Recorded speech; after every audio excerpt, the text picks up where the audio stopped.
Week 7 of the Record Searchlights. Two Down Lineman. Aaron Williams here with TJ Holmes. We're going to break down some action throughout the northern section. First, we're going to spotlight this week's game of the week. Foothill at Shasta. 5-1 Foothill coming off a real hard-fought loss last week, hosting Enterprise. Shasta coming off a pretty nice win against PV. A nice EAL North matchup, However, Shasta, this has to be a game for them to win. It's going to be a close one for them. They really have to figure out a way to overcome the odds in this one. Yeah, I mentioned to a couple of folks immediately after last week's Foothill loss and then throughout this week so far, what a tough week to face Foothill after such a heartbreaking loss, a loss that a lot of people think Foothill could very easily have won. And so, it's the old adage, you don't want to kick around a hornet's nest. And I know I'm mixing metaphors there, but you've got I would imagine, a pretty angry Foothill team traveling over to Thompson Field this week. And if I'm Aaron Gingrey and Kirk Ramage and Shasta, I'm just going, hey, Enterprise, thanks for doing me no favors here. Yeah, exactly. And, of course, that's what their rival's going to do for them, is that they're not going to want them to have any easy games. And, I just want to throw this out there. We spoke a little bit earlier about this, but, Foothill, they're going to be angry. They want this win. They feel like they kind of got cheated out of a win last week because of all the turnovers. They moved the ball. They almost doubled Enterprise yards, but the stat that counted the most was the one on the end of the game on the scoreboard reading Enterprise 7, Foothill 6. They know that. They're going to think about that 24/7 every day this past week, and they're going to be angry coming out at Shasta. And, Foothill in the past 5 losses, after their past 5 losses in the last 3 years, they're averaging over 46 points per game in that next game. Yeah, and it's interesting. I've had a couple questions. Why would this be the game of the week? And part of it's a coverage thing, but part of this is really how does Foothill bounce back from this game, and conversely, if you're Shasta, how do you go into what is probably the toughest stretch of four games in the northern section? Because if you look at what Shasta has, they have Foothill this week, they've got River Bowl next week, they host Paradise the following week, and then you go to Chico, and that in and of itself is a gauntlet. Yeah, and they're 4-2 right now. So looking at these next 4 games from them, they're just hoping to get out of there with a 5-5 record would be reasonable. Exactly, and I think last week's pretty big win at Pleasant Valley kind of sewed the playoffs up for them. I think they're looking at a 5 or 6 realistically. Because you've got Paradise and Enterprise, and Foothill is obviously the 3 top teams in Division 1. You've got West Valley, which looks like if things hold true to form, they're going to walk out of the NAL with the title and gets a boost from that. You've got Chico, which is much improved, and with Trayvon Reed is a phenomenal team to watch. And then you've got Shasta. So there are your 6 right there. It's just a matter of who seeds out where. And if you're Shasta, you needed that win. However, you're not satisfied 4-2 now and hoping to go 1-3 the rest of the way out. You want to shock some people. You want to sting a couple of teams' playoff hopes.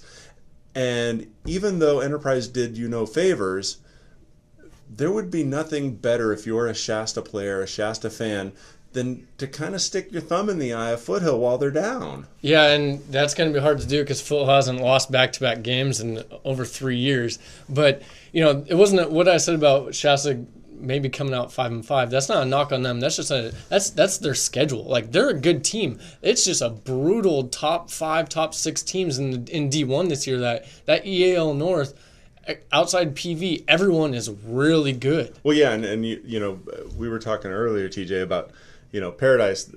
They thump LP last week, and who do they get this week? They got Red Bluff, and so. You look at the disparity of the 2 leagues, and nowhere is that more apparent than what Shasta has to go through in these last 4 weeks of the season. However, no one's going to feel sorry for Aaron Gingrey and the Wolves. They've got to come out to play, and I think even despite the fact that Foothill lost, felt they should have won, and in my mind, they lost that game. Enterprise played good enough to win, but Foothill left 17 points out on the field that make that game a 7-6 loss. It turns it into a 23-7 victory. A missed extra point, a missed field goal, fumbling as you're trying to get into the end zone. Those are points that you don't get back. And in tight games like that, they come back to kill you. That being said, Foothill's defense is phenomenal, and their offense proved that they could move the ball against a very stout Enterprise defense. And so it's definitely an uphill task if you're Shasta.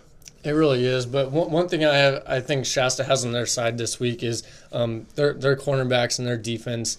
It's really going to be a test to see what they can do, because, I mean, they shut down a Lassen team in the beginning of the year. I know it's D2. It's not Foothill. It's not, the weapons like that. But, I mean, they've been playing relatively decent defense, and they have one of the best cover corners in the northern section in Eric Tatham, and that's the biggest matchup that I can kind of see coming in is Tatham versus Cooper J in this one. That, to me, that's going to be an amazing matchup, because I doing radio last week for Fox Sports Radio 1670. There's my plug of the week. Doing radio up there, up in the booth, having kind of a bird's eye view of what Cooper J was able to do. It is amazing how athletic, how fast, and just kind of what a ball hawk he is. I mean, there were some catches and almost catches that you just look around and go, how does he do that? Yeah, no, I agree with you. I mean, I was on the sidelines, and I have some film of some of those, and you're just like, the one word that describes it is just wow. And then, I mean, he was shrugging off two defenders in the corner of the end zone and dropped a pass on a fade that would have won them the game late in the game, but I mean, that barely just came out of his hands there. And you look at that, if he hauls in that catch, he's hero, he's RSVP, he's, long line of awards coming his way. I half expect him to rip off his, rip the center of his jersey and see a gigantic S on his chest. I mean, the balls that he was able to get to were just absolutely amazing. But I do think that's going to be a pretty good matchup. If I'm looking at Shasta, however, they throttled Lassen in week 1. We both saw that, and we both kind of looked and said, ooh, Lassen, not going to be their year this year. They've since stepped it up week after week after week, and now in week 7, that week 1 win over Lassen, even though Lassen probably was still trying to get some traction going, that's a nice win. That's a big win. Yeah, no, it's definitely, and I think if you look at Shasta's season, very well could be undefeated. They very well could be among the Paradise and Enterprise ranks. That they drop a game over on Eureka that they probably shouldn't have lost, and they lost a game to West Valley that I know they're still kicking themselves about. Yeah, I mean, those two losses were 7 and 5 points, so in their two losses have only given up 12 points, that difference of only 12 points. So Shasta's still hungry, and this could be a big statement for them. I mean, you talked about how Foothill feels like they should have won this game against Enterprise last week. Shasta was feeling that last year when they faced Foothill in Palisadro when Clay Cavender goes out. So maybe Shasta's got a little payback. I know they don't have Clay Cavender, they don't have Trey Green, they don't have a couple of their weapons that they had last year, but they kind of want to sting the whole. They kind of want to sting Foothill and be like, hey, we're still good. We can still play with you, and we're going to prove it this week. Yeah, and I think if you look at Shasta's got all the weapons on offense to be able to do those types of things. You've got Chris Collins under center. You've got Avery Hawley, who's more than a capable back. And though they haven't shown it statistically this year, Steven Johnson and a couple of those wide receivers, Danny Salazar, they are more than capable of being big play receivers, and that's the one part of the Shasta game that just hasn't seemed to materialize so far this year. Yeah, is that passing game. I mean, they've dropped a couple passes. They just really haven't seemed to really get going with their wide receivers. Hasn't really have near the same stats as they had last year. But this could be the game that their offense really gets going, makes a statement, and says that we're ready to play. We're here for a reason in the EAL North and the playoffs. There's another huge game in town on Friday night, and that's Chico coming to the Hornets' Nest to play Enterprise.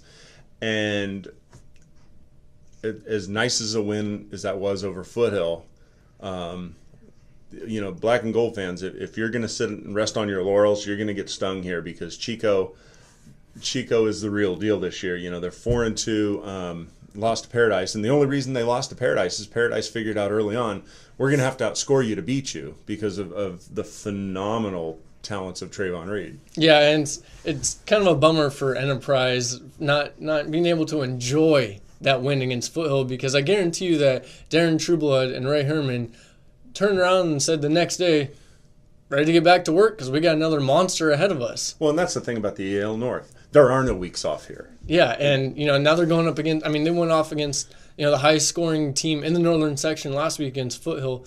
This week they're facing Trevon Ring, the most explosive. Trevon Reed, the most explosive. Probably he also leads the Northern Section in yards per game this year with over 250. He's got 16 touchdowns. He can run, he can throw, he is dynamic.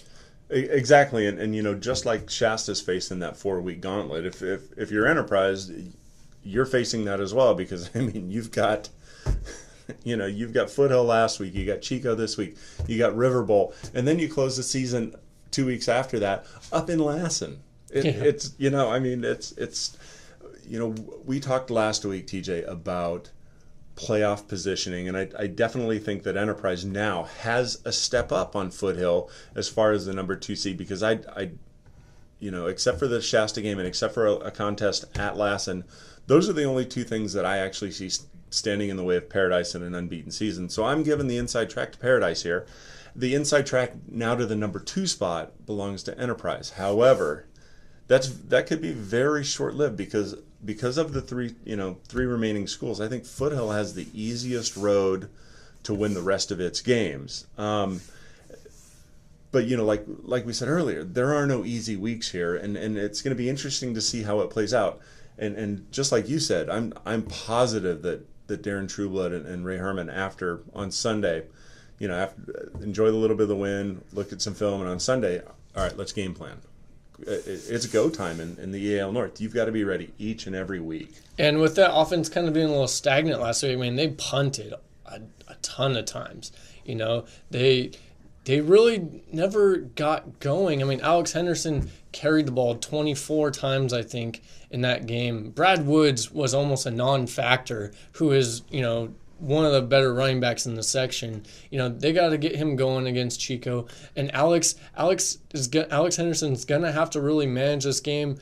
Dink and dump the ball off to Brad Woods, Sensei Lee, Kodiak Aravis, Travis Hall, Taylor Angley. He's going to have to kind of dump and dink to kind of get the plays, kind of keep the ball out of Chico's hands in this game. Well, and I give all the credit to the Enterprise defense, or excuse me, I give all the credit to Enterprise for being able to overcome those types of things. Foothill, they purposely clogged the middle. We're going to take away Woods. We're going to let Henderson beat us with the pass. And except for a 4th and 9 touchdown pass, they had them pretty well contained all night. Yeah. So, a couple other games we talked about. Red Bluff Paradise. I think Paradise moves on to 7-0, and it just kind of continues for Red Bluff. NAL play, you've got West Valley traveling to Wairika, and nice win by Wairika last week that I know has the CV coaches kind of scratching their heads, like, what happened here. West Valley, in my mind, should take care of business up in Wairika. However, you never know what happens up in the mountains. A little mountain magic up there in Wairika. You never know that, but I feel like the toughest test for West Valley and for the remaining schedule with the NAL was Corning last week, and they were able to get past them 18-10. So now they kind of are going to coast to Wairika, coast to Anderson. So they don't really have any breaks, because once you do that, you'll fall apart. But they're going to need these wins. That kind of top team is kind of out of the way now. Yeah. Speaking of Corning, you've got Anderson traveling down to Corning. 2-4 Cubs. They're going to need a big time performance to beat a Corning team that's 3-3, 0-1 in the NAL, and who showed last week that they can play with West Valley, the cream of the NAL. Yeah, exactly. CV travels to Gridley in non-conference action, and this is a game that I think CV desperately needs to win. They need to right the ship, and with 5 teams in the NL, the non-conference game I don't think comes at a better time for the Falcons. No, this really is a big one that they really need to kind of get back on track. We've said that they've lost 3 in a row now. This is that game, the non-conference, that gets their confidence kind of up, and they can kind of ride the rest of the NAL to kind of catch it on the up instead of going downhill. Definitely. Moving on, you've got Live Oak and at Trinity. And nice win for Trinity last week. However, it doesn't get any easier with Live Oak coming to town. No, and this is a game they're really going to take care of business. I mean, Trinity, is 4-3 on the year. Now they're starting. I mean, Jamie Green's already told me, league title out of the way. We're not going to win it. League is too tough. What we're going to focus on is playoffs and getting those wins that get us into the playoffs. And this game against a 5-1 Live Oak team is one of those that really is a big testament of seeing where they're at and how they're going to fare in the playoff atmosphere. Definitely. And Live Oak has outscored its opponents 85-8 in the past 2 games. So it's an uphill task even at home.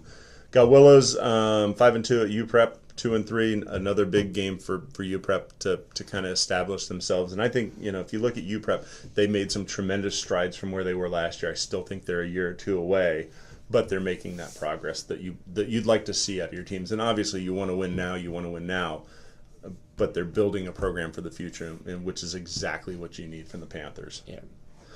Chester at Fall River, another big game for Fall River. They gotta keep on the winning track there. And Weed travels to Bernie. Yeah, is that good?